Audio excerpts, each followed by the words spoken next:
반갑습니다, 여러분. 사는 게 좀 힘들죠. 사실 많이 힘들어요. 그 레베카 피플트라고 하는 분이 말했던 것처럼 인생은 사람이 살기에는 조금 버겁다 했던 그 말처럼 우리가 살아가면서 조금만 더 돈이 있었으면, 내가 조금만 더 배웠더라면, 내가 조금만 더 건강했더라면 싶은 그러한 그 아쉬움들이 조금씩은 다 있어요. 그래서 왠지 사는 게 조금 버겁다는 생각이 들기도 하고, 그리고 힘들다는 생각이 들어서 우리가 하나님을 믿으면 하나님께서 우리에게 필요한 것들을 좀 채워주시고, 그리고 우리를 도우셔서 우리의 삶이 믿기 전보다는 조금 더 나아질 수 있었으면 하는 그러한 기대가 저희들에게는 있습니다. 제가 고등학생 때 부흥회 참석을 했다가 그 부흥회 강사님이 하시는 말씀을 듣고 충격을 받았던 적이 있습니다. 그때 부흥회 강사님이 하셨던 말씀은 예수 믿고 3년 안에 부자 못 되면 예수 헛믿었다 말이었습니다. 예수 믿으면 하나님이 복을 주셔서 부자가 되는데, 예수를 믿고도 3년 안에 부자가 못 되면 그러면 예수 헛믿은 거다 하는 그 말씀을 듣고 제가 좀 충격을 받았던 적이 있습니다. 사람들이 부자가 되기 위해서 예수를 믿지는 않지만 예수를 믿으면 부자가 될 것이라는 기대는 있어요. 하나님이 도와주실 테니까, 하나님이 함께 하실 테니까 예수님을 믿으면 그래도 고난 가운데, 환난 가운데 우리를 지켜주실 것이라는 기대가 있죠. 그렇기 때문에 사람들은 생각할 때 재물이 하나님이 주신 축복이라고 생각하고, 건강도 하나님이 주신 축복이라고 생각합니다. 재물이나 건강이나 아니면 어떤 개인들이 가지고 있는 그 능력들이 정말로 하나님께서 주신 축복일까요? 그냥 일반적인 어떤 복에 대한 개념에서 생각해 볼 때 정말 그것들을 축복이라고 불러야 될까? 결론부터 말씀을 드린다면 저는 축복이 아니라고 생각합니다. 그러니까 재물이 하나님께로부터 온 하나님의 선물이냐고 말하면, 하나님의 선물이라는 말에는 저는 동의하겠어요. 그건 하나님이 주신 겁니다. 하나님의 선물이긴 하지만 일반적으로 선물을 이야기하면 그 선물에는 좀 다른 종류들이 있다는 말입니다. 우선 생각해 볼 수 있는, 첫 번째 생각해 볼 수 있는 선물의 종류가 있다면 그것은 보상으로서의 선물, 다시 말하면 상급으로서의 선물이 있습니다. 누가 잘하면, 그리고 누구에게 은혜를 입으면 사람들은 그 고마운 마음을 선물로 표현하고 싶습니다.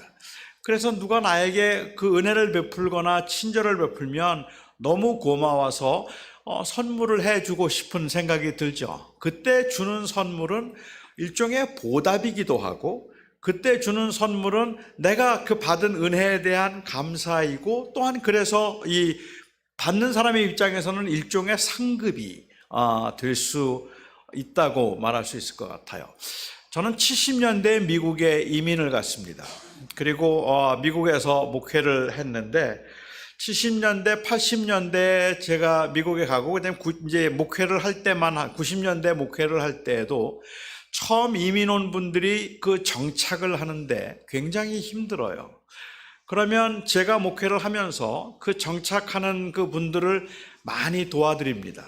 공항에서 모셔오기도 하고, 또 아파트를 얻을 때 제가 보증을 서 드리기도 하고, 차 살 때 보증을 서 드리기도 하고, 아이들이 오면 그 아이들 교육청에 데려가서 학교에 등록할 수 있도록 도와주기도 하고, 운전면허 시험 보는데 데리고 가서 운전 시험 볼 수 있도록 도와드리고, 그렇게 정성을 다해서 그분이 잘 정착할 수 있도록 도와드리면 굉장히 고마워합니다.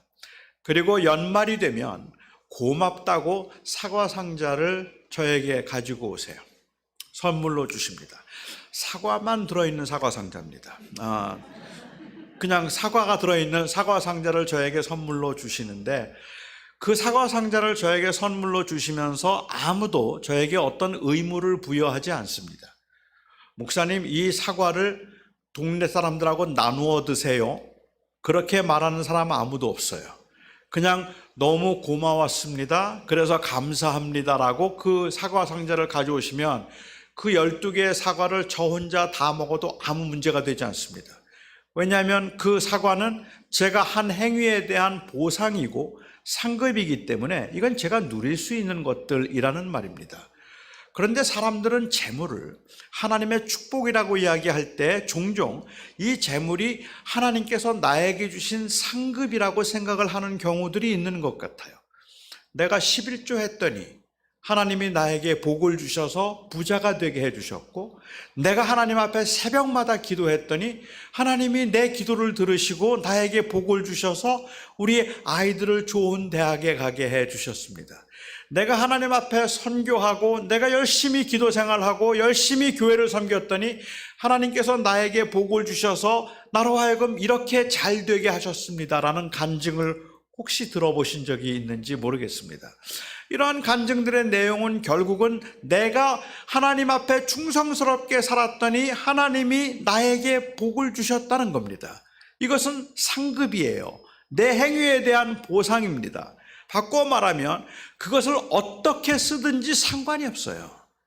나를 위해서 쓰든지 내 마음대로 돈을 쓰더라도, 그리고 내 마음대로 그것을 사용하더라도 결국은 하나님이 내가 한 일에 대한 보상으로 주신 상급이니까 거기에는 재물과는 없습니다. 내가 그냥 쓰면 되는 거죠. 사실은 그 자체도 맞지는 않아요. 11조 하면 하나님께서 복을 주신다? 글쎄요. 11조 하면 하나님께서 복을 주신다는 그 말이 별로 맞지 않는 것은 11조를 했는데도 복을 못 받는 분들이 많아요. 11조 했는데도 인생이 잘 안 풀리는 분들이 더 많아요. 그런데 여러분, 그거보다 더 심각한 문제는 뭔지 아십니까? 11조 안 했는데 잘 되는 사람들이에요. 11조 안 했는데 더 부자예요. 여러분, 믿는 사람이 더 부자일까요? 안 믿는 사람이 더 부자일까요? 한국의 50대 재벌 중에 믿는 사람이 더 많을까요? 안 믿는 사람이 더 많을까요? 안 믿는 사람들이 더 많은 것 같아요. 우리는 예수 믿고 봉사하고 11조 하면 복 받는다고 그렇게 말하고 부자 되었다고 말하지만 그냥 우리끼리 하는 말이에요. 밖에서 볼 때는 그렇지가 않아요. 이거는 공식이 아니기 때문에 그렇습니다. 하나님께서는 우리가 한 행위에 대한 보상으로 재물을 주시지 않기 때문에 그런 거죠. 또 다른 하나의 선물의 종류가 있다면 그것은 사랑의 표현입니다. 누군가를 사랑하면 그 사랑하는 사람에게 뭔가 선물을 해서 마음을 표현하고 싶은 그러한 생각이 들죠. 저는 제 아내를 제가 25살 때 어떤 교회에서 저에게 1년만 목회를 해달라고 요청을 한 적이 있었어요. 담임 목사님이 안식년을 떠나신다고 1년만 목회를 해달라고 해서, 그 당시 제가 학교를 다니고 있었기 때문에 제가 설교하고 성경 공부는 하겠는데 신방은 못하겠다. 신방은 하지 않고 성경 공부하고 설교만 해도 괜찮다 그러면 제가 하겠습니다. 그래서 그렇게 하라고 그러더라고요. 그러니까 저는 신방 안 했어요. 그냥 설교만 하고 그리고 성경 공부만 인도했는데, 그런데 한 서너 달쯤 지났는데 한 자매가 앞에 와서 이 예배 시간에 처음 교회에 왔는데 갑자기 막 전기가 오는 거예요. 아, 이 여자구나 하는 생각이 막 들고, 너무 마음이 좀 설레이기도 하고, 그래서 제가 그날 저녁에 전화를 했습니다. 내가 이 교회 전도사인데 신방을 좀 해야 되겠다 그랬어요. 새로 왔으니까 신방을 좀 하겠다. 뭐 전도사가 새 교인 신방한다는데 안 나올 리가 없죠. 그래서 그 다음날 중국 식당에서 점심에 만났습니다. 그리고 지금까지 제가 목회하면서 가장 긴 신방, 11시간 동안 신방했습니다. 밤 11시까지 식당 2군데 그리고 아이스크림집 3군데 다니면서 신방을 했어요. 그리고 한 달쯤 지난 다음에 2차 신방 하겠다고 연락하고 제가 10시간 신방했습니다. 그리고 3번째 만났을 때 결혼하자고 했습니다. 그때 제 아내가 20살이었어요. 제가 결혼하자는데 얼마나 고맙겠어요. 그냥 바로 그냥 고맙다고 당장 하겠다고. 그래서 제가 결혼을 하기로 작정하고 1년 동안 교제를 했는데, 그때 이제 그렇게 서로 결혼하기로 하고 첫 번째 발렌타인스데이에 저는 제 아내에게 제가 사랑한다는 것을 표현하기 위해서 뭘 선물을 하면 좋을까 고민을 하다가, 사람들이 발렌타인데이에 하는 모든 선물들을 전부 다 샀습니다. 초콜릿, 캔디, 반지, 목걸이, 꽃, 인형 한 20개는 산 것 같아요. 제가 그렇게 사서 지금 제 아내지만 그렇게 선물을 했던 이유는 제가 사랑한다는 걸 표현하고 싶었기 때문에 그렇죠. 난 이만큼 사랑한다는 걸 표현하고 싶어서 뭐든지 해주고 싶었기 때문에 그렇습니다. 이 선물은 사랑의 표현이기 때문에 받는 사람이 기분이 좋잖아요. 주는 사람도 마음이 흡족하고. 제가 생일이 되면은요, 저희 어머님이 지금도 저에게 생일 선물을 하십니다. 만약에 선물을 보상이라고 부른다면 생일날 제가 저희 어머님께 선물을 하는 게 맞습니다. 이렇게 잘생긴 아들을 낳아주셔서 너무 고맙습니다. 이게 맞잖아요. 그런데 제 생일날 저희 어머님이 저에게 선물을 하시고 저는 저희 어머니에게 선물 받는 게 좋아요. 제 아내에게 받고 저희 아이들에게 선물을 받는 게 너무 좋아요. 근데 제가 지금 65세가 넘었는데, 그런데 지금 이 나이에 저희 어머님께, 지금 87세이신 어머님께 엄마 내 생일 선물로 뭐 해줄 거야? 뭐 이렇게 말하기는 좀 쑥스러워요. 그래서 제 생일 되기 한 일주 전쯤 하면 제가 전화를 드리죠. 그리고는 어머니 참 세월이 빨라요. 벌써 내가 65세네. 아니 언제 이렇게 세월이 가는지 모르겠어요 어머니. 그러면 눈치가 빠르신 저희 어머니가 뭐 필요해? 하고 말씀을 하시죠. 그리고 저희 어머님이 저에게 주시는 선물이 저는 너무 좋아요. 그것이 좋은 이유는 그것은 사실은 사랑의 표현이기 때문에, 너를 이만큼 사랑한다는 것을 말씀하시기 때문에 그런 거죠. 그것도 또 다른 한 종류의 선물인데, 우리는 하나님이 우리에게 주신 재물이나 재능을 그와 같은 선물이라고 생각을 하는 거죠. 사랑의 표현이라고 생각을 하는 겁니다. 제가 그래서 사업이 잘 되는 분들, 그 아주 번창하는 사업, 개업 예배나 아니면은 새로 큰 집을 장만하고 그 집에 입주하면서 예배를 하는데 가서 예배를 하다 보면 간증처럼 주인이 하시는 말씀이 그런 말씀이에요. 나는 아무것도 한 게 없는데 하나님께서 특별히 사랑해 주셔서 그래서 이렇게 좋은 집을 주셨다고 너무 감사한다고 말해요. 그게 진심이겠죠. 정말 하나님이 나에게 주신 은혜입니다라는 말일 텐데, 그런데 저를 불편하게 만드는 건 뭐냐 하면 특별히 사랑하셔서라는 그 말이에요. 왜냐하면 누군가 그 말을 들었더라면 굉장히 마음이 아팠을 것 같기 때문에. 나를 특별히 사랑하셔서 나에게 건강을 주셨습니다. 만약에 그것이 특별히 사랑하셨기 때문에 주신 건강이라면 장애인들은 어떻게 해요? 몸이 약하고 연약한 사람들은 하나님이 사랑하지 않는 건가요? 아니, 겸손의 말인 것처럼 들리기는 하지만 교회가 많이 성장하거나 큰 교회 목회자들이 종종 하는 말 중에 하나가 다 은혜입니다. 나는 아무것도 하지 않았는데 하나님이 주셨습니다. 저는 거기까지는 동의하겠어요. 그런데 하나님이 나를 특별히 사랑하셔서 우리 교회를 특별히 사랑하셔서 우리 교회를 부흥하게 되었다고 말하면, 그러면 주변에 있는 그 어려운 교회들은 다 어떻게 돼요? 그 교회들은 하나님이 사랑하지 않는 건가요? 사랑하시는 거죠. 제가 처음 미국에 갔을 때만 해도 미국에 가는 것이 어떻게 보면 기회의 나라라고 생각하고, 여전히 한국은 그 당시에 조금 경제적으로 어려웠던 때니까, 그러니까 미국에 가는 것을 큰 그러한 어떤 혜택이라고, 기회라고 생각을 했던 때였습니다. 70년대.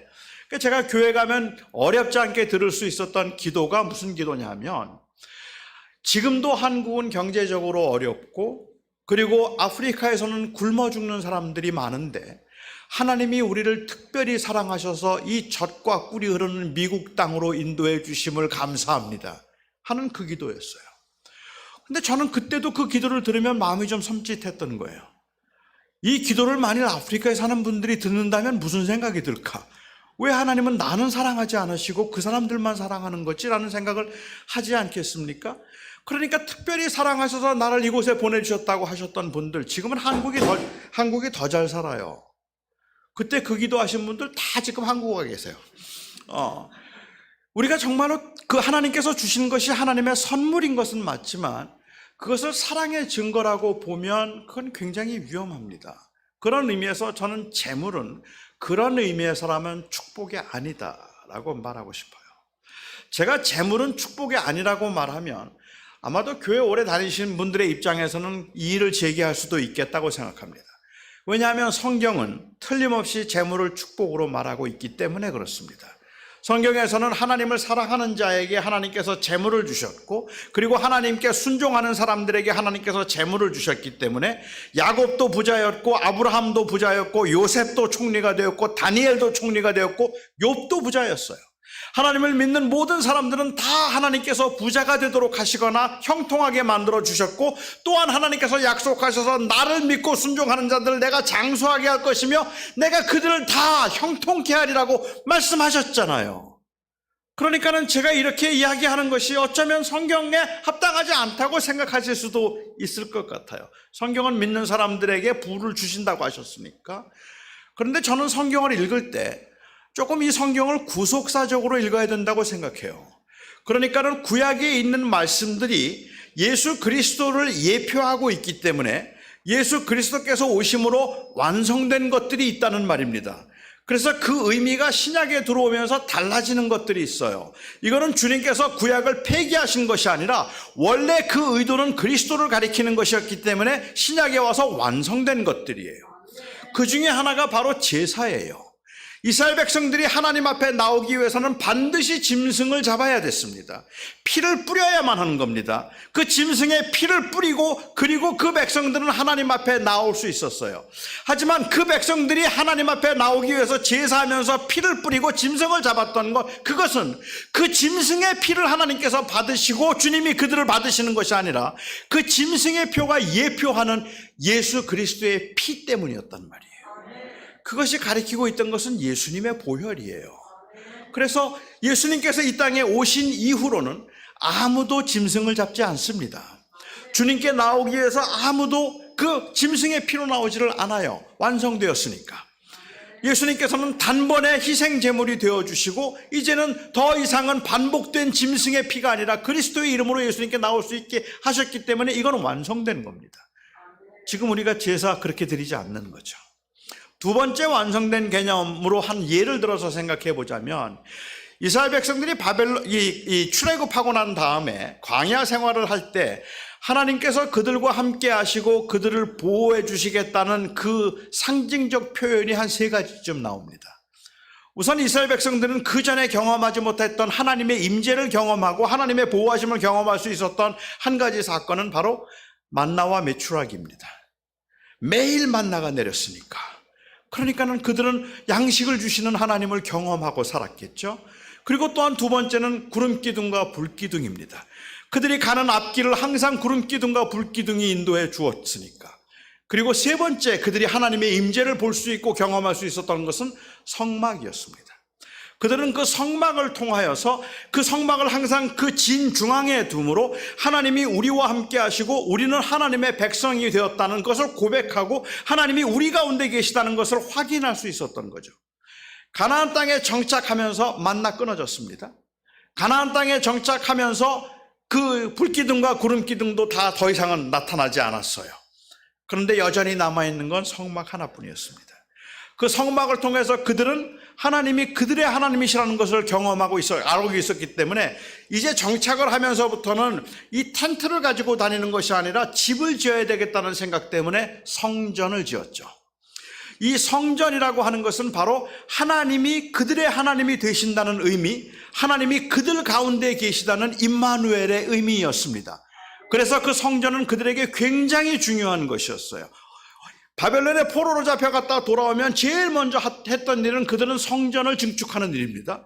그 성전을 증축하는 일이 왜 중요했는가 하면 단순히 그 성전이 중요해서가 아니라 성전을 증축한다는 말은 우리가 다시 하나님께로 돌아갑니다.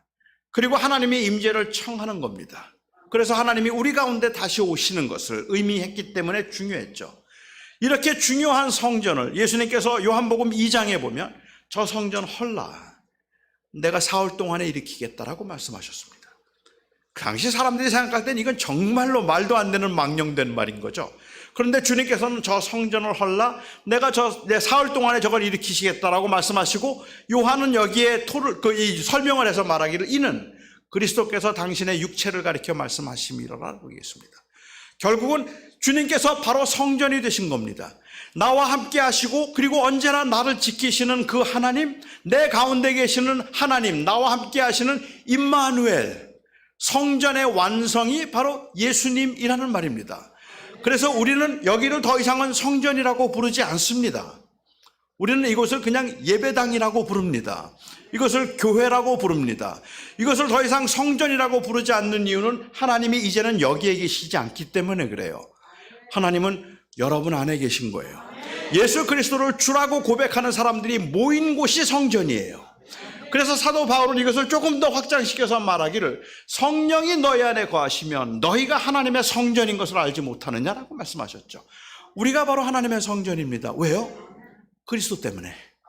예수 그리스도께서 완성하셨기 때문에. 더 이상은 교회당을 짓지 못해도 가정에서 몇 사람이 모여서 예배를 한다고 할지라도 우리는 감히 그것을 성전이라고 부르는 이유는 그리스도가 그 안에 계시기 때문에 그런 거죠. 예수님이 완성이 되셨습니다. 세 번째 개념이 있다면 그것은 세 번째 우리가 생각해 볼 수 있는 이해가 있다면 바로 재물입니다. 하나님께서 우리에게 주실 그 풍요로운 삶 그리고 그 영원한 삶을 무엇으로 비유해서 표현할 수 있을까? 예수님이 오시기 전까지 하나님이 우리와 함께 하심으로 우리의 삶을 풍요롭게 하시고 하나님이 우리에게 생명을 주신다는 이 사실을 보여줄 수 있는 것은 장수하는 것이고 부자가 되는 것이었습니다. 바로 그 재물을 통해서 하나님께서는 하나님이 우리에게 주실 그 생명이 얼마나 풍성하고 얼마나 영원한 것인가를 우리들에게 보여주신 거죠. 그런데 그것은 상징적으로 보여주고 있었던 것뿐입니다. 예수님께서 오심으로 예수님은 이제 우리로 하여금 영원한 생명 그리고 영원한 하나님 나라에서 영광 가운데 모든 것을 누리며 살 수 있도록 해 주셨습니다. 이건 엄청난 축복인 거잖아요. 그래서 제가 알고 있는 바로는 신약 성경에는 한 번도 하나님을 믿었더니 부자가 되었다라는 말이 없어요. 오히려 네가 가진 것을 팔아서 가난한 자에게 주어라 라고 이야기를 한다는 말입니다. 예수님을 따라던 12제자 중에 부자 아무도 없었어요. 이건 구약과 다르잖아요. 하나님을 믿는 사람들이 부자가 되는 것이 아니라 오히려 가난하게 산다 할지라도 그래도 하나님이 나를 사랑하시고 나와 함께 하신다는 것을 우리가 알 수 있는데 이제는 더 이상은 하나님이 나와 함께 하셔서 나를 지키신다는 사실을 재물로 아는 것도 아니고 또한 그것을 그 건강함으로 아는 것이 아니라 예수를 통해서 안단 말입니다. 예수님이 내 안에 계시면 나는 가난해도 괜찮아요. 아니 괜찮다는 말이 그냥 편하다는 말, 좋다는 말이 아니라 가난함에도 불구하고 그리고 또한 약함에도 불구하고 그리고 부족함에도 불구하고 우리가 괜찮다고 감히 말할 수 있는 것, 그것은 하나님은 여전히 나를 사랑하신다고 감히 말할 수 있는 그 근거는 예수예요. 예수님 때문에 우리는 이제 행복해요. 부자가 되어서 행복한 거 아니에요. 건강해서 행복한 거 아니에요.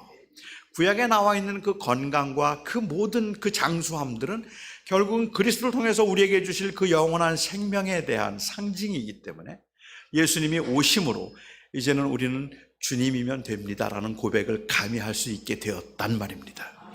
그러니까 완성인 거죠. 저는 그런 의미에서 성경은 구속사적으로 읽어야 된다고 생각을 하는 겁니다. 그러면 재물은 뭘까요?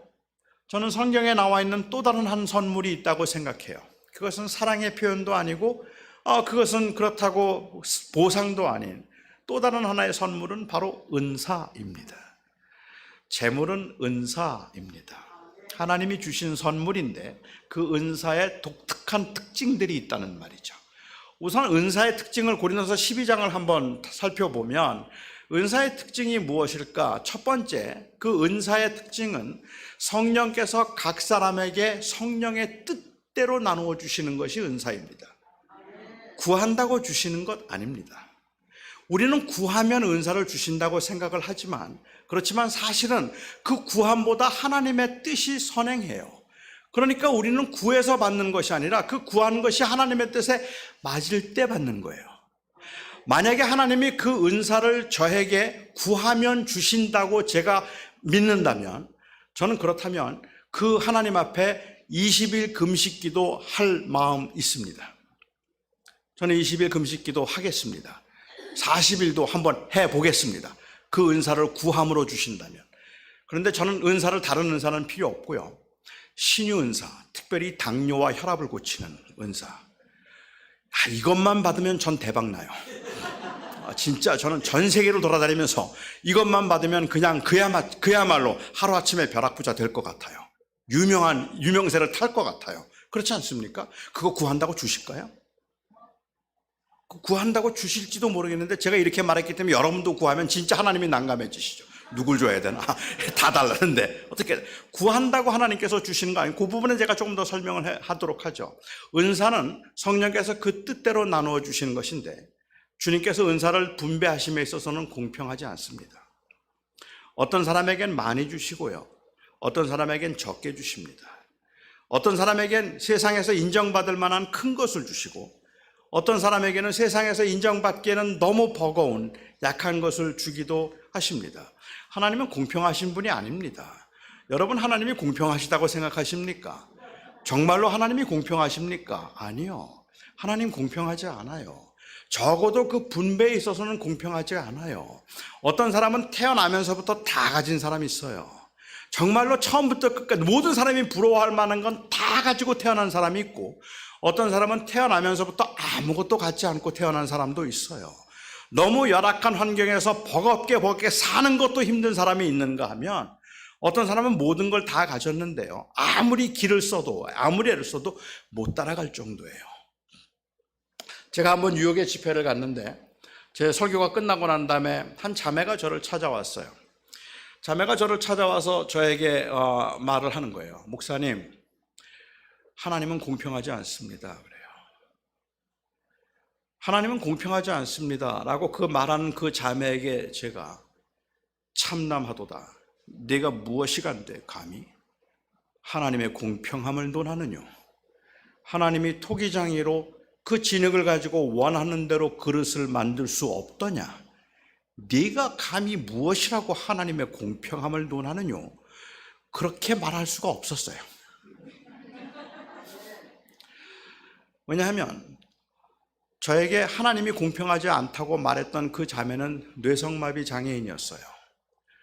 그러니까 뇌성마비 장애인이 그 몇 마디의 말을 하기 위해서 얼마나 몸을 비틀고 얼마나 숨을 가쁘게 쉬면서 그 버겁게 그 말을 하고 있는지, 그렇게 힘들게 그 자기의 마음을 표현해서 그 몇 마디를 힘들게 하나님이 공평하지 않다고 말하는데, 저는 그 앞에서 하나님의 공평함을 변호할 마음이 없었습니다. 하나님은 공평하지 않습니다. 사실 예수님이 그런 의도로 하신 비유는 아니었지만, 그 비유 가운데 암시되어 있는 것도 그래요. 어떤 사람에겐 5을 주시고, 어떤 사람에겐 2를 주시고, 어떤 사람에겐 1를 주세요. 2 가진 사람이 최선을 다해서 남길 수 있는 게 2이에요. 이 비유도 참 저는 좀 섭섭하지 않습니까? 라고 생각을 하는데, 그냥 기왕이면 좀 5, 3, 2 좀 더 써주시지.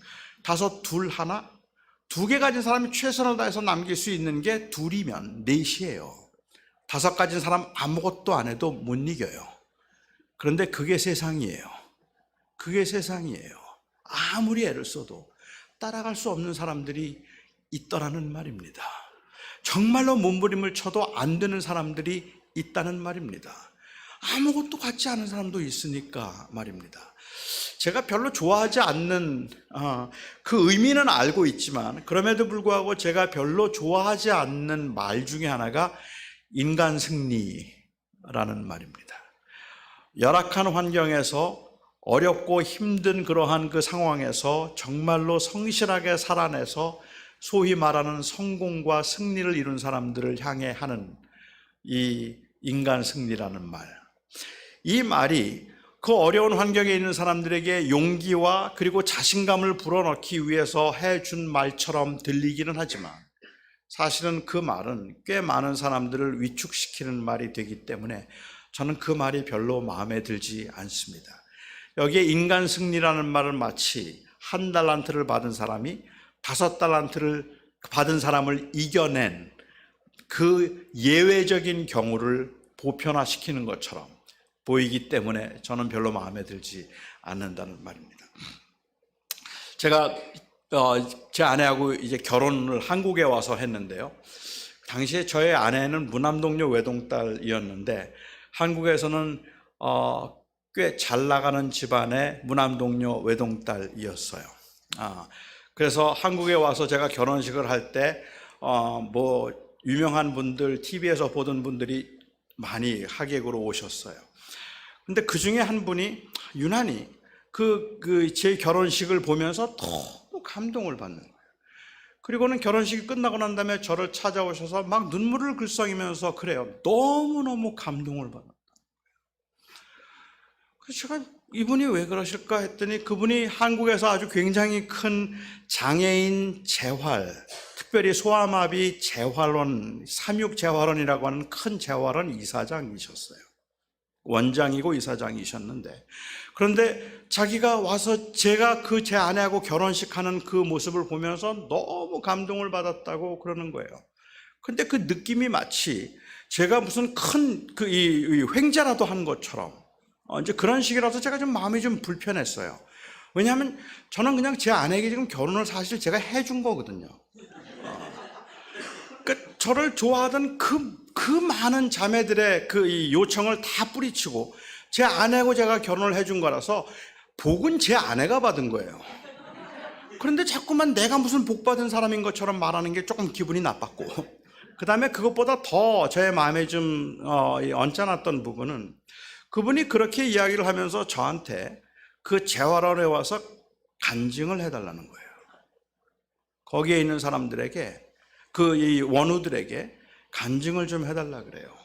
그러니까 장애인이라도 그래도 이 결혼을 할 수 있고, 장애인이라도 잘 될 수 있고, 장애인이라도 그래도 사람들에게 인정받고 존경받는 그러한 위치에 올라갈 수 있다? 그런 것들을 희망을 좀 주었으면 좋겠다는 거예요. 그러니까 제가 그분에게 정중하게 거절을 하면서 그런 말씀을 드렸습니다.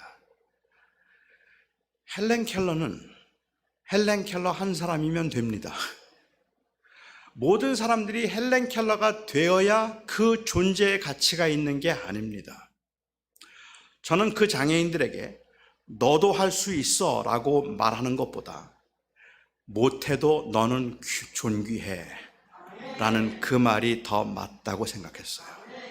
너도 그렇게 하면 훌륭한 사람 될 거야 라고 말하지 말고 너 훌륭한 사람 되지 않아도 너 정말 소중한 거 알아? 그 말이 사실은 더 맞는 말이라고 생각을 한 거예요. 각자에게 주신 것이 하나님께서 주신 것이 다르지만 그 주어진 것들을 하나님이 주신 것으로 생각하고 소중하게 여겨야지, 어떻게 하면 세상 사람들처럼 하나 가진 사람이 5 가진 사람을 이겨낼 수 있을까? 어떻게 하면 내가 아무것도 가지지 않았지만 다른 사람보다 더 부자가 될 수 있을까? 이런 것들을 따라가도록 만드는 건 하나님이 원하시는 게 아니기 때문에 그랬습니다. 저는 그거는 옳지 않다고 생각을 했기 때문에 그 자매에게 그렇게 얘기했어요. 내 생각엔 네가 맞는 것 같다. 하나님은 공평하시지 않다. 하나님은 너한테 1달란트도 아니고 반달란트 주신 것 같다. 하나님은 공평하지 않다. 그런데 너 그거 아니? 하나님의 공평함이 어디에 나타나는가 하면 하나님은 너에게 몇 개를 주셨는지를 정확하게 알고 계시고, 하나님은 네가 그 주신 것에서 배를 남기는 것 이상을 기대하지 않으신단다. 하나님이 너에게 반달란트를 주셨으면 반달란트 가지고 살아서 반달란트 남기면 되는 거야. 하나님은 반달란트로 5달란트를 이기라고 말씀하지 않으시고 이길 것을 기대하지 않으시는 거야. 그런데 세상은 끊임없이 계속 우리에게 물어요. 너 몇 개 가졌니? 너 뭐 할 줄 아니? 그리고 거기에서 우리는 위축될 수밖에 없는 거예요. 너무 가진 게 적으니까. 그리고 마치 어떻게 하면 내가 저들보다 더 많이 가질 수 있는가를 생각하고 하나님의 도우심과 은혜로 좀 이겨봤으면 하는 간절한 마음들이 있는 거죠. 그런데 오늘 본문에서도 바울 사도가 고린도 교회를 향해서 하는 말씀은 그 말이 아니에요. 세상은 그렇게 말하겠지만 교회는 달라야 한다. 이 교회에서는 지극히 작은 지체이고 아무 세상에서는 쓸모없는 것 같지만 가장 요긴한 것이 되어서 그 몸을 고르게 함으로 한 몸을 이루는 것, 세상에 우리가 보여줘야 되는 이 가치가 바로 여기에 있다고 말하는 거죠. 우리는 세상에 있는 사람들처럼 그냥 누가 더 많이 가졌는가를 보고 많이 가진 사람들을 부러워하는 것이 아니라 적게 가졌던 많이 가졌던 그 각자에게 주어진 것들을 가지고 성실하게 살아낼 수 있도록 끊임없이 서로를 격려하고 세워주어야 한다는 말입니다. 세상에서 치고 세상에서 이 초라해지고 세상에서 그래서 정말로 비참해진 것처럼 다 깨진 모습으로 이 교회에 들어와도 세상에서는 너 아무것도 할 줄 모른다고 그렇게 손가락질을 받으면서 이 교회에 들어와도 여기에서는 너는 그래도 존귀하다고, 너는 그래도 아름답다고 그 부족함을 채워주어 가면서 함께 하는 것, 이게 바로 교회이고 이게 바로 믿는 사람들의 모습이라는 말입니다. 따라서 우리는 다른 사람들을 이기는 게 문제가 아니라 우리에게 주어진 대로 성실하게 살아가는 게 그게 우리에게 주신 사명입니다. 하나님은 각자에게 다른 것을 주셨지만 하나님이 정말로 공평하신 이유는 주신 것을 기억하시고 그것에서 배를 남기는 것 이상을 기대하지 않으시는, 세상에서 누구보다 더 잘할 수 있는가가 중요한 게 아니라 그냥 부족한 대로, 연약한 대로 열심히 살면 하나님 앞에는 충성된 종이 되는 것, 그게 하나님의 공평함입니다. 은사의 두 번째 특징이 있다면 은사를 12장에서 사도 바울은 말하면서 너희는 더욱 큰 은사를 사모하라 라고 얘기합니다. 너희는 더욱 큰 은사를 사모하라. 그런데 은사 중에 제일 큰 은사가 뭐죠? 사람들은 생각할 때 사랑이라고 생각해요. 근데 사랑이 정말 은사일까요? 저도 사랑이 은사였으면 좋겠어요. 제가 사람들이 목사님, 그 아무개 집사님 좀 사랑해 주세요. 왜 그렇게 사랑하지 않으세요? 사랑해 주세요. 그러면 제가 할 말이 있잖아요. 죄송합니다. 제가 은사가 없어서. 하나님은 은사를 안 주셔서 내가 사랑 못합니다. 그렇게 말하면 되지 않겠습니까? 사랑은 은사가 아닙니다. 사랑은 성령의 열매입니다. 그런데 오늘 고린도서 12장을 보면 사랑을 은사로 말하고 있는 것처럼 보여요. 그래서 조금 오해가 있는 것 같아요.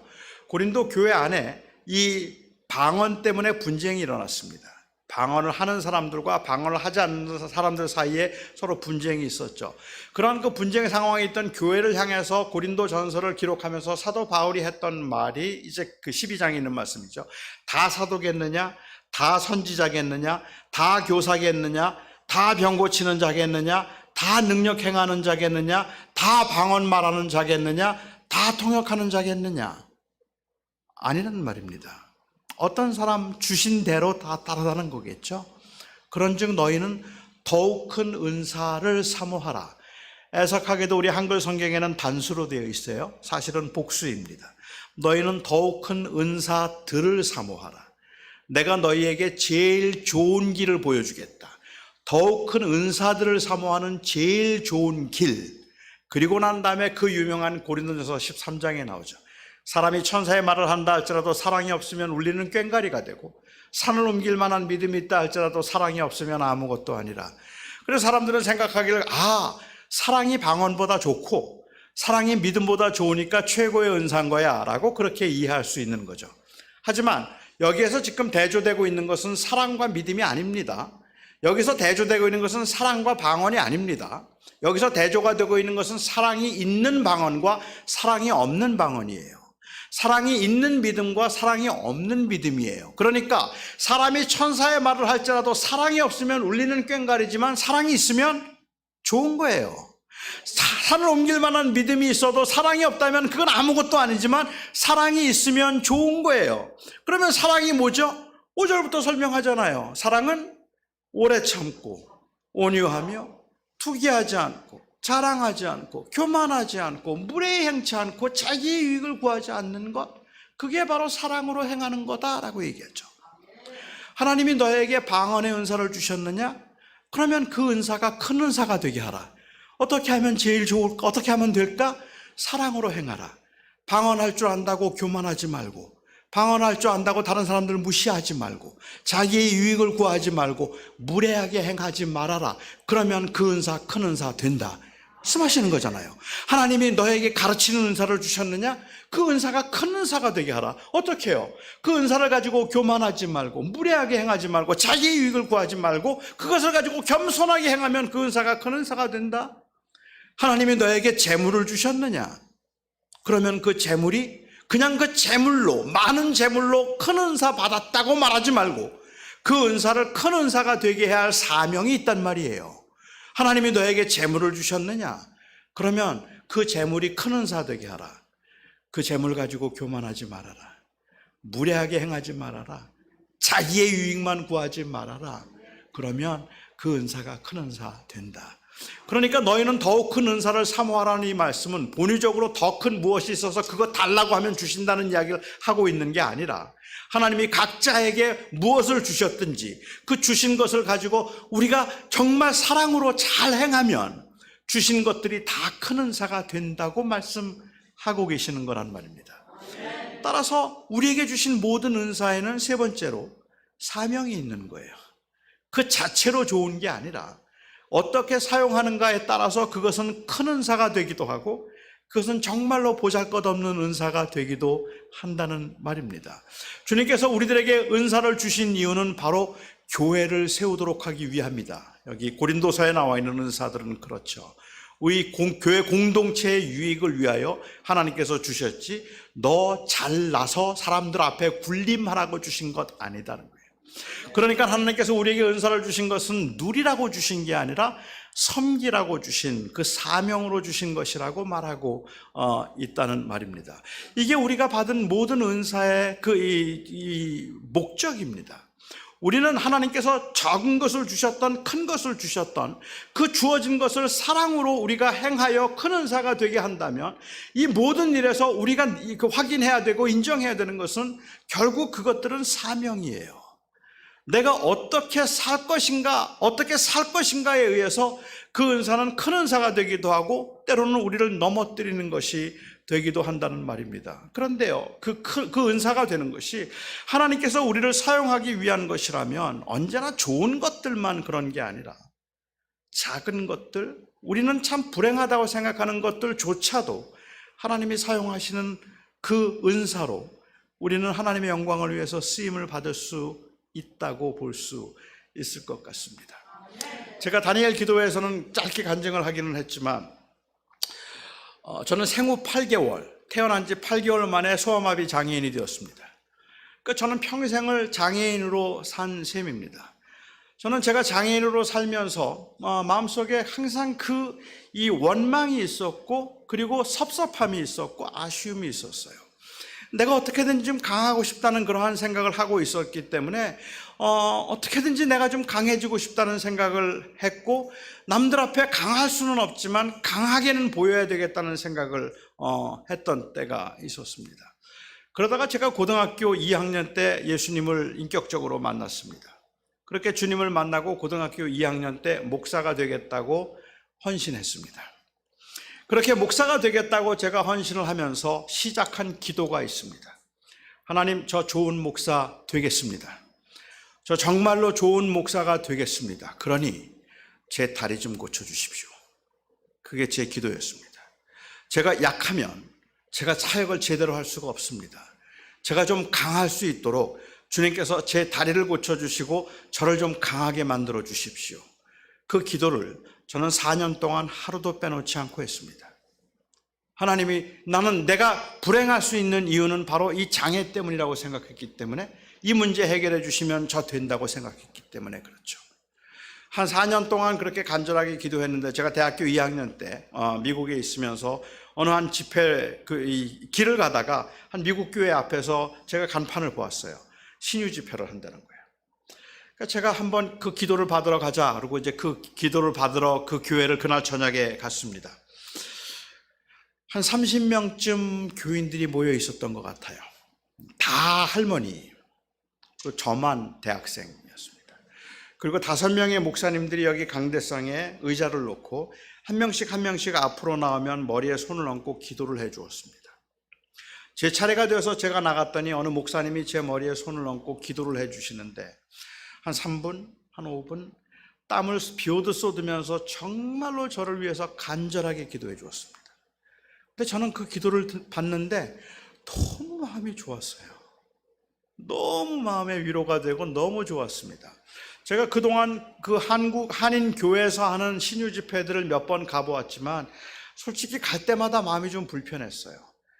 너무 인위적으로 억지로스럽다는 생각도 들고 너무 시끄럽다는 것도 좀 그랬고 뭔가 지금 자꾸 막 뭘 만들려고 하는 것 같은 막 그런 억지스러움이 제가 싫어서 그래서 웬만하면 이제 그런 데 안 간다고 제가 얘기를 하고 있었는데 거기에서는 그분이 정말로 그냥 저 하나를 위해서 간절하게 기도하는 그것만으로도 제게는 큰 위로가 되었던 거죠. 그리고 자리에 앉았는데 목사님 중에 한 분이 기도가 끝나고 난 다음에 설교를 하는 겁니다. 근데 그날 그 설교가 제 마음을 완전히 뒤집어 놓았습니다. 제 안에 그런 분노가 있다는 것을 저는 그때 알았어요. 너무 화가 나고 못 견디겠는 거예요. 근데 그분의 설교의 내용은 대단한 건 아니었는데도 그분의 말씀은 믿음으로 기도하면 무슨 병이든지 다 낫는다예요. 믿음으로 기도하면 무슨 병이든지 다 낫는다는 말을 듣는데 왜 그렇게 화가 납니까? 왜 그렇게 억울하다는 생각이 듭니까? 내가 지난 4년 동안 그렇게 기도했는데 믿음이 없어서 안 고쳐주셨다고? 그러면 도대체 하나님이 원하시는 믿음은 뭔데? 어떤 믿음이 있어야 하나님이 고쳐주시는 건데? 어떤 믿음이 필요해서 하나님께서는 지금도 내 기도를 들어주지 않으시고 내 다리를 고쳐주지 않는 건데? 하는 생각이 들어서 막 화가 나서 막 못 견디겠는 거예요. 예배가 다 끝나고 난 다음에 목사님 찾아갔습니다. 그리고는 그분에게 믿음으로 기도하면 병이 다 낫습니까? 물었어요. 그 목사님이 믿음으로 기도하면 병이 다 낫는다 그래요. 정말 그렇습니까? 그렇대요. 저는 그때 바울이 생각났어요. 바울에게 육체의 가시가 있었잖아요. 그 육체의 가시가 무엇이었는지 저희는 몰라요. 사실 바울에게는 병이 굉장히 많아서 학자들이 이렇게 적어놓은 그 짐작한 병만 해도 30가지는 돼요. 그는 아마도 등이 굽은 곱추였다고 보고 그리고 앞을 잘 보지 못하는 심한 안지를 앓고 있었고 간질을 앓고 있었고 위장병을 가지고 있었고 그리고 걷는 게 불편했고 한 30가지는 된다고 말할 만큼이나 걸어다니는 종합병원이었어요. 생각해보면 그래요. 그가 얼마나 병이 많았을까 하는 건 우리가 그 사극을 봐도 그렇지만 여러분 40에 하나 감한 매 다시 말하면 39대를 맞는 건데요. 채찍으로. 왜 40대를 안 때리고 39대를 때렸을까요? 사람들 생각에 40대 맞으면 죽어요. 그러니까 한 대를 뺐어요. 이 말은 죽기 직전까지 때렸다는 이야기입니다. 이렇게 죽기 직전까지 때렸는데 그렇게 매를 5번 맞았다면 그게 골병이 나지 않겠습니까? 온몸이 병이에요. 그런데 그것 중에 특별히 이 바울을 괴롭혔던 어떤 한 병이 있었던 것 같아요. 그게 너무 힘들어서 그게 뭔지는 모르지만 그걸 육체의 가시라고 불렀는데 하나님 앞에 그거 거두어 달라고 3번 기도했죠. 고쳐주셨나요? 안 고쳐주셨잖아요. 제가 그 얘기를 했더니 그 목사님이 먼저 그 얘기를 하세요. 바울에게 육체의 가시가 있었지. 그렇습니다. 하나님 앞에 그거 고쳐달라고 기도했는데 하나님이 그 기도를 들어주시고 고쳐주셨을까? 아니요. 목사님이 고쳐주셨다는 거예요. 아닙니다. 고쳐주셨다는 거예요.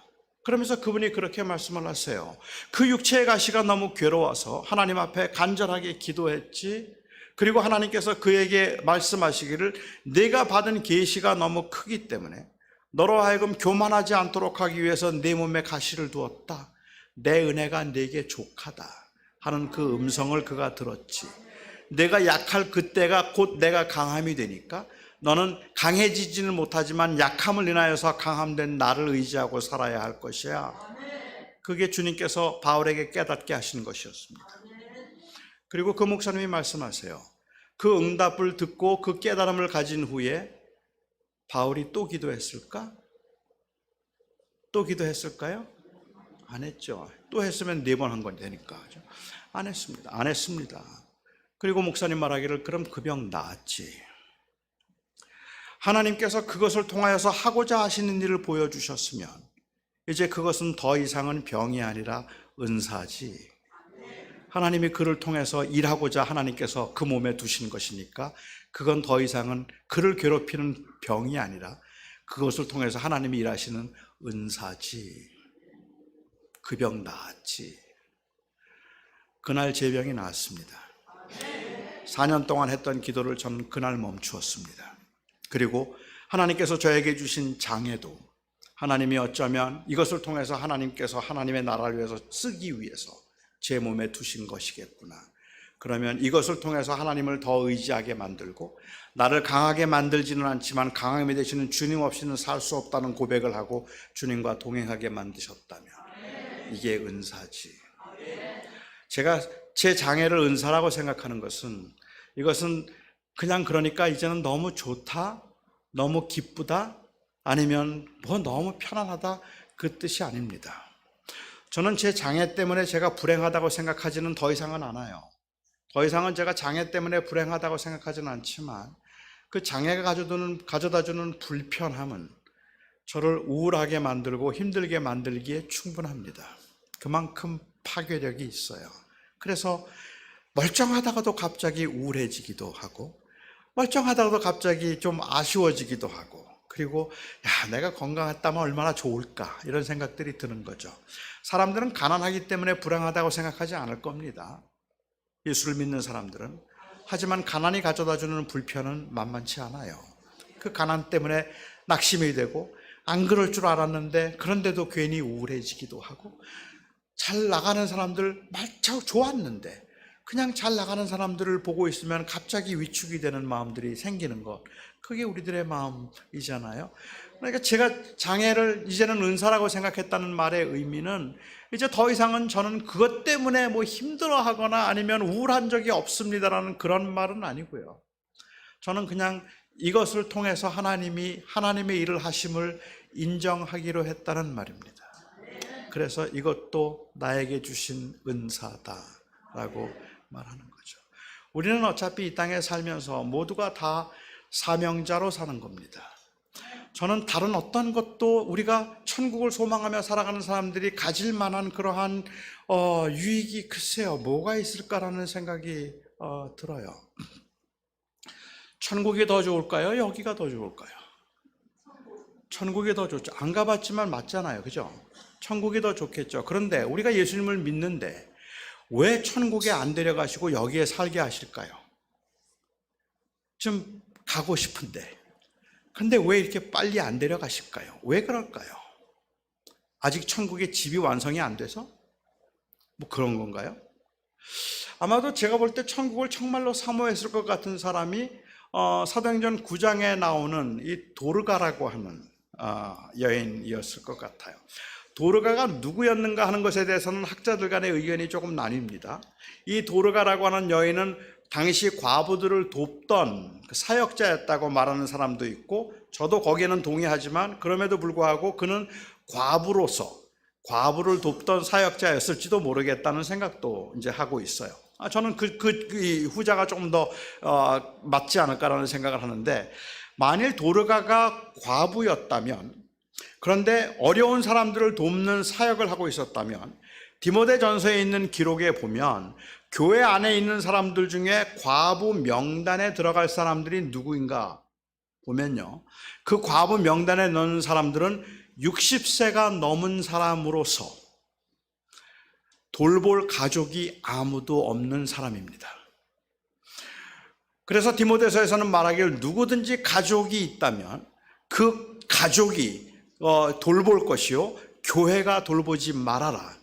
그 친족을 돌보지 아니하는 자는 불신자보다 악한 자니라 라고 말을 해서 교회가 그렇게 받아들이지 않도록 했으니까 적어도 교회에서 살면서 교회의 도움을 받아서 어려운 사람들을 구제하는 일을 감당하고 있었다면 저희가 짐작할 때 도르가는 60이 넘었고 그리고 그 주변에 아무 가족이 없었던 사람입니다. 혼자 힘들고 버겁게 살면서 그렇게 살아가고 있던 도르가가 정말 신앙의 사람이었다면 저는 신앙의 사람이었다고 분명히 믿는데 도르가가 제일 원했던 게 뭘까요? 마음에 늘 가지고 있던 소원이 뭘까요? 천국 가는 거겠죠. 이 땅에 무슨 소망이 있어요? 도르가에게 천국 가는 거 아마 그걸 겁니다. 그렇죠. 그런데 정말 도르가가 병이 들었어요. 그리고 도르가가 죽었어요.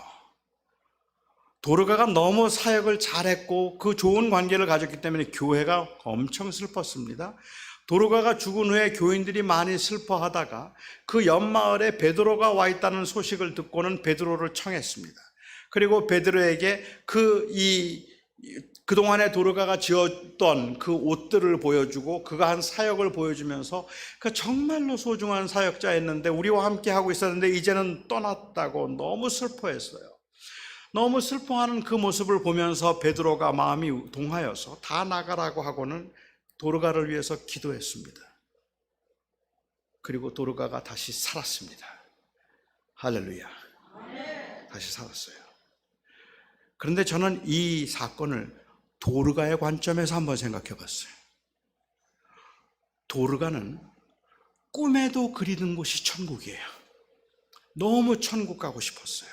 마침내 그가 죽었어요. 그 영혼이 떠나서 천국으로 돌아가는데 천국이 너무너무 아름다워요. 천사들이 나팔을 불면서 도르가를 환영하고 도르가야 수고했다, 잘했다, 이제 그만 쉬게 되었다, 막 그렇게 이 찬양을 부르고 그를 환영해주고 영광스러운 가운데 천국 문으로 들어가 주님 만나려고 막 하는데 안에서 천사가 하나 나오는 거예요.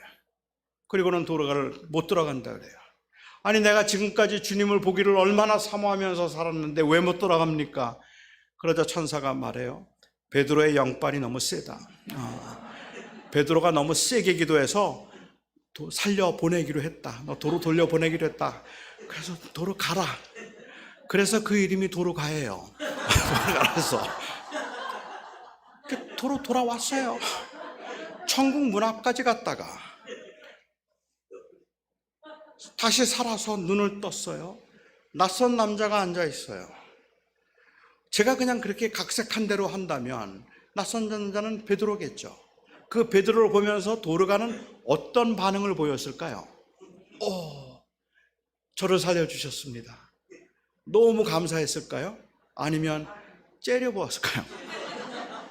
지금 무슨 짓을 하는 거야? 지금 천국문에 다 들어갔는데 갑자기 왜 불러들인 거야? 아무리 생각해봐도요, 그 천국을 소망하고 살아갔던 도르가에게 다시 살아난 것은 그렇게 큰 의미가 없어요. 얼마나 더 살았을까요? 1년?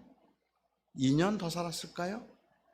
그러면 이제 천국 갔다 왔다고 뭐 간증하면서 부자라도 됐나요? 여전히 외롭고 여전히 가난하고 여전히 아픈 가운데 얼마를 더 살았지 모르는 그 삶을 위해서 그가 다시 살아났다는 게 그게 무슨 그렇게 대단한 일입니까? 그런데 사도행전 9장 마지막 절이 저에게는 의미 있게 다가와요. 도르가가 다시 살아남에 모든 사람들이 하나님을 두려워하여 믿었더라. 도르가가 살아난 이유는 도르가를 위해서가 아니라 사명 때문이었어요. 사람들로 하여금 믿게 하기 위해서, 그들로 하여금 하나님의 그 영광스러움을 다시 보도록 하기 위해서 도르가가 다시 살아난 거죠. 그러니까 그의 살아남은 사명이에요. 그래서 그는 그렇게 그 일을 통해서, 다시 살아남을 통해서 하나님의 영광과 하나님의 나라를 이루기 위한 것이죠. 저는 제가 목회를 하는 동안에 이 양로원 아니면 뭐 요양원에 계신 분들 찾아가 뵙고 신방을 가면 그 요양원에 계신 그 이 권사님들이 저에게 늘 하시는 말씀이 그런 거예요. 왜 하나님이 나를 빨리 데려가시지 않는지 모르겠다. 왜 하나님이 이렇게 빨리 안 데려가시는지 모르겠다. 빨리 가고 싶은데 빨리 안 데려가시는지 모르겠다 라고 그렇게 말씀하세요. 제가 그분들에게 그런 말씀을 드립니다. 권사님, 하나님께서 호흡을 거두어 가시지 않는다면 마지막 호흡까지도 사명입니다. 권사님은 모르고 계시지만 하나님은 권사님의 그 마지막 호흡까지 하나님이 사용하고 계시는 겁니다. 그러니까 그 마지막 호흡까지 우리는 감사함으로 살아내는 겁니다. 사명자로 사는 겁니다. 뭘 할 수 있어서도 아니고 뭘 하고 있기 때문에 그런 것도 아니고 아무것도 하는 게 없는 것 같지만 그럼에도 불구하고 하나님이 나에게 그 영원한 나라를 소망으로, 영원한 나라를 기업으로 주시고 그 나라로 나를 인도하실 하나님이 나로 하여금 여기에 살게 만들고 계시다면, 그렇다면 내 호흡은 사명인 겁니다. 우리에게 주어진 모든 것들이 좋은 것이든 나쁜 것이든 장애이든 아니면 형통함이든 재물이든, 우리 믿는 사람들은 이 땅에 살아가면서 하나님께서 주신 이 모든 것들을 그냥 막연히 하나님의 축복이라는 이름으로 마치 내가 누릴 수 있는 것처럼 생각하지 말고, 주어진 모든 것을 통해서 어찌 주님의 교회를 세우며 어찌 다른 이웃들을 섬기며 하나님의 나라와 복음을 위해서 내가 어떻게 살아낼 수 있을까 하는 그 사명을 우리가 확인할 수 있어야 된다고 저는 생각합니다. 그렇기 때문에 그리스도인들은 자기에게 주어진 소유 그리고 신분 때문에 교만해서는 안 되는 겁니다. 특별히 교회 공동체 안에서는 교만해서는 안 되는 겁니다. 비교해서 교만하고, 나는 교회가 이만큼 커서 몇백 명이 모이는데 당신 교회는 왜 이렇게 작은 거야? 함부로 말하면 안 되는 겁니다. 그렇게 말하는 그 교만은 하나님의 주권에 대한 침해입니다. 하나님이 각자에게 주신 것이 달라서 각자를 향한 하나님의 계획이 다른데 어찌 그것을 사람의 눈으로 평가할 수 있다는 말입니까?